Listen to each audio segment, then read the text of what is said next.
दोस्तों नमस्कार, मैं हरीश भारद्वाज और आप देख रहे हैं HBR चैनल के माध्यम से आज का वीडियो, जो कि नोएडा की सड़कों पर अतिक्रमण से और दुर्घटनाओं से संबंधित वीडियो है। और इसमें किस प्रकार से सड़कों पे जहाँ दुकानें बनाई गई हैं सोसाइटियों में या उनके आसपास किस प्रकार से अतिक्रमण होता है उसको दिखाने का प्रयास। साथ ही मैं नोएडा के अंदर विभिन्न सेक्टरों में होने वाले अतिक्रमणों और अवैध गतिविधियों के बारे में और सड़कों पर किस प्रकार से अतिक्रमण किया गया है या यातायात किस प्रकार से यातायात को बाधित करता है और जो नियम बनाए गए हैं उनको कैसे लोग तोड़ते हैं उसके बारे में भी जानकारी देने का प्रयास करूंगा। तो चलो चलते हैं। तो दोस्तों अब हम ये 76 सेक्टर नोएडा के मार्ग पर हैं और यहाँ देखिए सामने सोसाइटी में जो मार्केट है उसकी वजह से शाम के टाइम आज जबकि रविवार है तो यह स्थिति है। और रोडों पर जो ये ट्रैफिक है देखिए, ये बीच में इस रोड की डिवाइडर के लिए डबल पट्टी जो लगी हुई है इसको भी यातायात के और पार्किंग के लिए पूरा बंद किया हुआ है। और सबसे बड़ी विशेषता जो है ये इस क्षेत्र में जो नोएडा अथॉरिटी के जो संचालित पार्किंग व्यवस्था है वह भी दी गई है। अब वो मैं इसलिए कह रहा हूँ क्योंकि इनके पास जो है पार्किंग के लाइसेंस है या नहीं ये तो मैं नहीं जानता, लेकिन जिस प्रकार यह बात करते हैं उससे यह लगता है कि इनको नोएडा प्राधिकरण और ट्रैफिक दिल्ली और नोएडा पुलिस की शय मिली हुई है। यहाँ जो पार्किंग के लिए स्पेस बनाया गया है वहाँ पर रेडी और खोमचे वगैरह इत्यादि किस्म वाले जो टेम्परेरी दुकानदार हैं उनके द्वारा दुकानें लगाई जाती हैं। और जो फुटपाथ है उन पर जो है वहाँ पर भी किसी न किसी का सामान पड़ा रहता है, जिसकी वजह से कि यह पूरा क्षेत्र अवरुद्ध रहता है। और साथ ही साथ इस क्षेत्र में जो सड़कें हैं मुख्य मार्ग हैं उन पर यातायात जो है उनको गाड़ियों को पार्क करने की व्यवस्था जो कि 2-2, 3-3 लेयर में रहती है, जैसा कि आपको यहाँ चित्रण के द्वारा दिखाई दे रहा होगा। ये देखो ये बाइकें हैं, तो ये इस प्रकार की व्यवस्था बहुत बिगड़ी हुई है और इसको सुधारने की आवश्यकता है।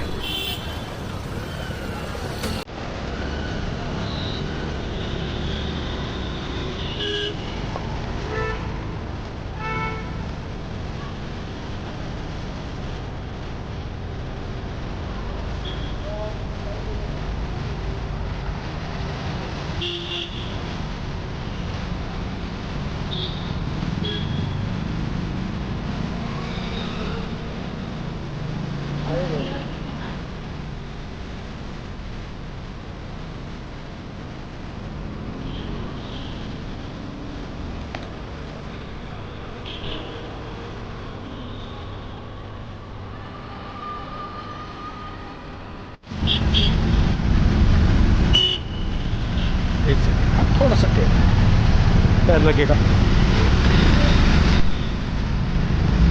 यही स्थिति देखो, यह सेक्टर 77 की सब्जी मार्केट के पास जो मंडी के मेन रोड है वहाँ पे भी यही हाल है। यहाँ पे भी गाड़ियाँ लगाने की जगह नहीं है और पूरी रोड घेर रखी है और ट्रैफिक जो है बिल्कुल परेशानी में रहता है।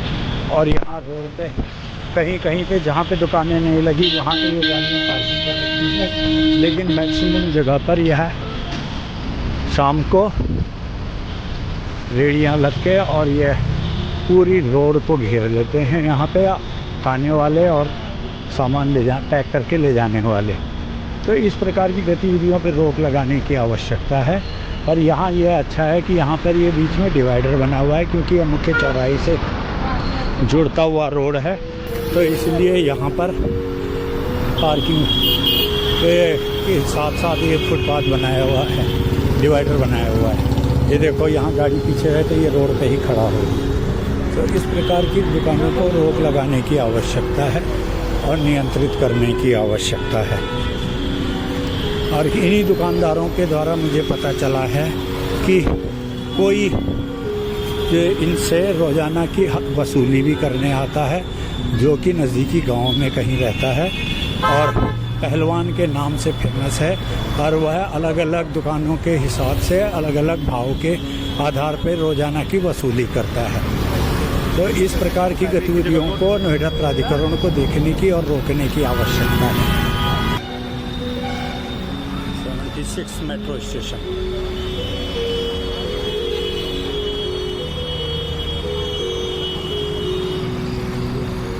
सवारियों को उतारने के लिए यहाँ गेट के पास ही जो है थोड़ा स्पेस बना रखा है, जहाँ गाड़ियाँ आकर अपने सवारियों को उतारती हैं या पिक करती हैं, उठाती हैं यहाँ से। और अब यहीं पे ही बैटरी रिक्शा जो हैं वो भी अपनी सवारियों को उठाते हैं। अब ये हम जा रहे हैं 78 और 76 की तरफ को।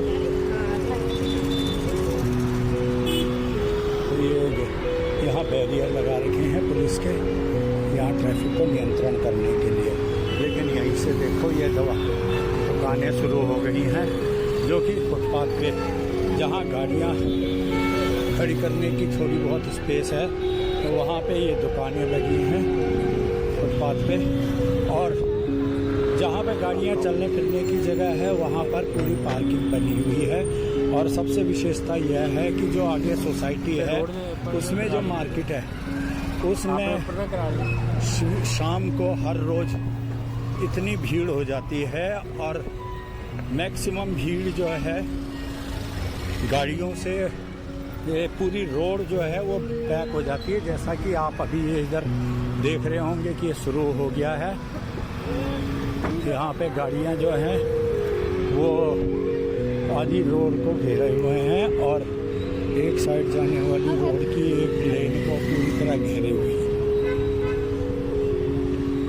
इसका दुष्प्रभाव यह पड़ता है कि जो यहाँ से नियमित आने जाने वाली जो गाड़ियाँ हैं, जो कि नॉर्मल अपने सोसाइटियों से निकल के अपने गंतव्य को कहीं जा रही हैं या वहाँ के लिए आ रही हैं, तो उनको इस चीज़ के लिए यहाँ बड़ी समस्या का सामना करना पड़ता है।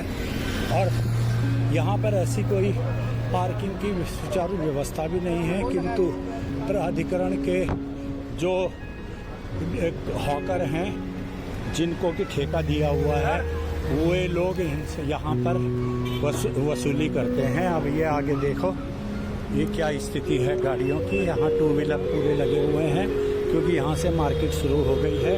और जहाँ पे पार्किंग का स्पेस थोड़ा बहुत है वहाँ पर ये फुटपाथ में दुकानें लगी हुई हैं, जो कि डेली शाम को लग जाती हैं और रात तक रहती हैं। उसके बाद सुबह फिर यह स्थान खाली हो जाता है।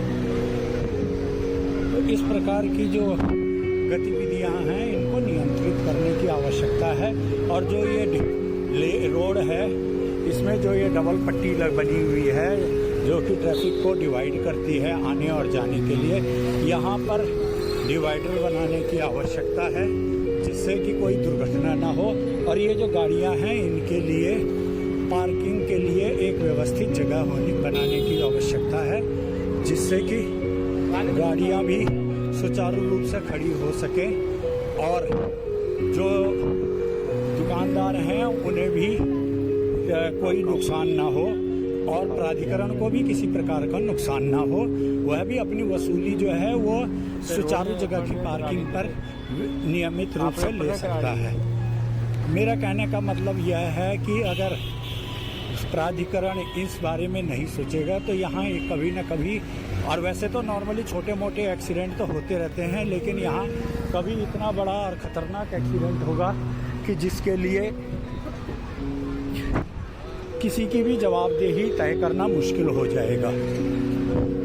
तो मेरा आप लोगों से निवेदन है कि आप लोग अपने सुझाव अवश्य दें। और इस प्रकार की नोएडा के, विशेषकर नोएडा में इसलिए बोल रहा हूँ क्योंकि इस प्रकार की गतिविधियाँ ज़्यादातर नोएडा में ही चल रही हैं, क्योंकि एनसीआर के अन्य सेक्टरों में इसके लिए काफ़ी कुछ नियंत्रण बनाया गया है। और ये जो इस प्रकार की जो पार्किंग है इनसे प्राधिकरण तो वसूली कर रहा है, और ये भी नहीं पता कि ये वसूली जो है ये सही मायने में वैध है या अवैध है। किंतु जो पार्किंग की जो अव्यवस्था है इसको दुरुस्त करने की आवश्यकता है। अगर आपको यह विचार और सुझाव पसंद आया तो वीडियो को लाइक करें और चैनल HB रिएक्शन को सब्सक्राइब करें।